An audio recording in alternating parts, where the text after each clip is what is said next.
Assalamualaikum warahmatullahi wabarakatuh. Perkenalkan, nama saya Zahra Nabila Sabil dengan NIM 251252560 dari Prodi D3 Farmasi Poltekkes Jember. Di sini saya akan mempresentasikan mata kuliah kimia organik yang berjudul asam amino dan protein.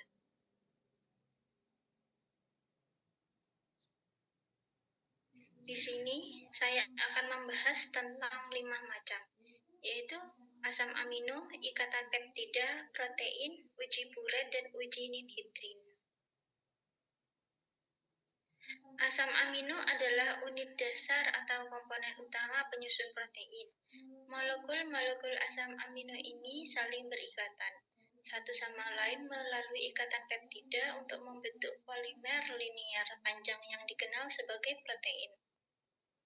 Dengan kata lain, asam amino merupakan molekul-molekul kecil hasil pemecahan protein yang berfungsi sebagai bahan dasar untuk proses biosintesis di dalam tubuh.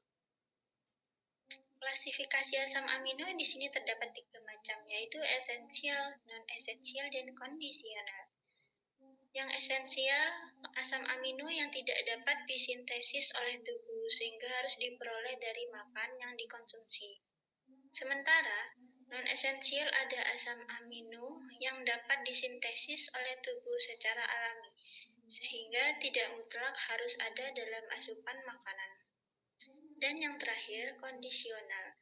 Asam amino yang tidak dapat disintesis oleh tubuh karena kondisi tertentu, seperti di saat sakit atau pada saat bayi prematur yang organ tubuhnya belum sempurna untuk mensintesis asam amino tersebut.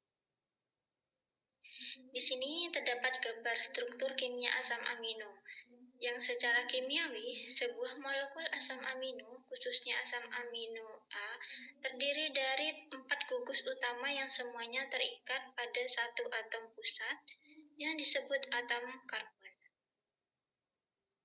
Yang kedua, ikatan peptida, yaitu terbentuk melalui reaksi antara gugus karboksilat dari satu asam amino dengan gugus amina dari asam amino lainnya.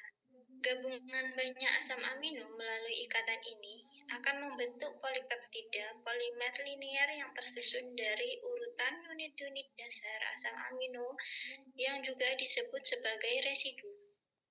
Sebuah rantai yang terdiri dari 40 residu asam amino biasanya diklasifikasikan sebagai protein. Ikatan peptida gugus karboksil dari asam amino pertama bereaksi dengan gugus amina dari molekul asam amino kedua. Kemudian gugus hidroksil dari karboksil dan satu atom hidrogen dari amina yang bergabung membentuk atau melepaskan molekul air. Setelah molekul air lepas, atom karbon dari gugus karboksil asam amino pertama berikatan langsung dengan asam nitrogen dari gugus amina asam amino kedua atau disebut dengan ikatan peptida yang menghasilkan dipeptida. Di sini sudah ada beberapa gambar ikatan yang mungkin terjadi pada polipeptida atau protein. Yang ketiga, ada protein.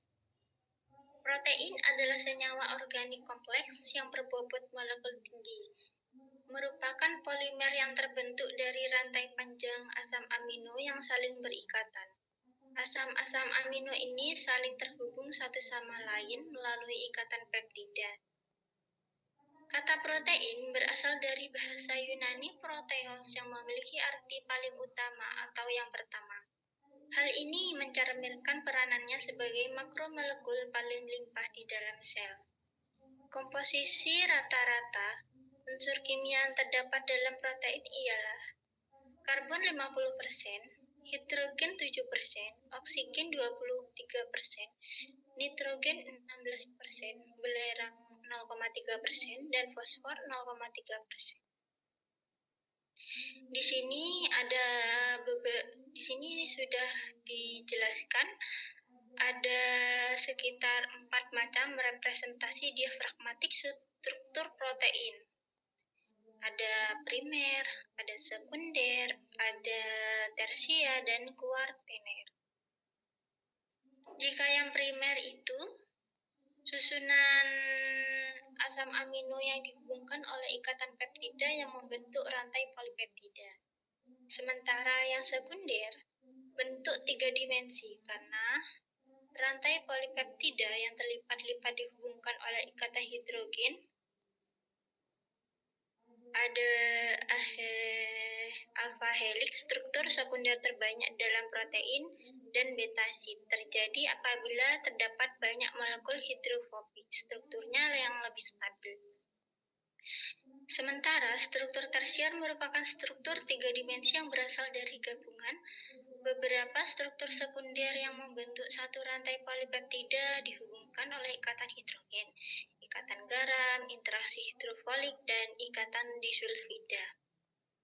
Struktur kuaterner yaitu struktur primer, sekunder, dan tersier umumnya hanya melibatkan satu rantai polipeptida, sedangkan struktur kuaterner melibatkan beberapa rantai.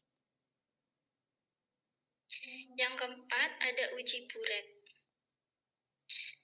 Uji Buret yaitu adanya ikatan peptida dalam zat yang diuji dapat ditunjukkan dengan menggunakan uji Buret. Adanya protein ditunjukkan oleh ikatan peptida yang terbentuk ketika atom karbon dari gugus karboksil suatu molekul berikatan dengan atom nitrogen dari gugus amina suatu molekul lainnya.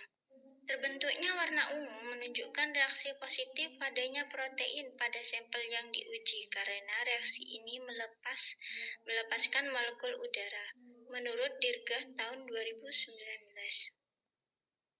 Yang kelima ada uji ninhidrin, yaitu adalah metode analisis kualitatif yang menggunakan reaksi warna untuk mengidentifikasi keberadaan asam amino dan protein dalam berbagai bahan makanan. Uji reaksi ninhidrin menguji asam amino alfa dengan melarutkan 1 ml sampel dan menambahkan 3 hingga 5 tetes larutan 1% ninhidrin setelah dipanaskan atau diletakkan di dalam air mendidih. Hasil yang positif untuk protein ditandai dengan perubahan warna menjadi ungu biru, menurut Dwiningrum DKK tahun 2023. Di sini sudah terdapat 2 gambar, yang satunya tabel, yang satunya hasil reaksi pada uji. Di sini terdapat 6 bahan, yaitu telur ayam kampung, tahu, telur ayam ras, brokoli rebus, kucing tanah rebus, dan telur bebek. Di sini sudah dijelaskan sebelum dan sesudah diberikan atau melalui pengamatan pada uji ninhidrin.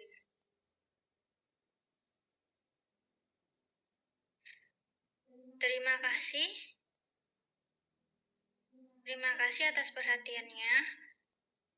Wassalamualaikum warahmatullahi wabarakatuh.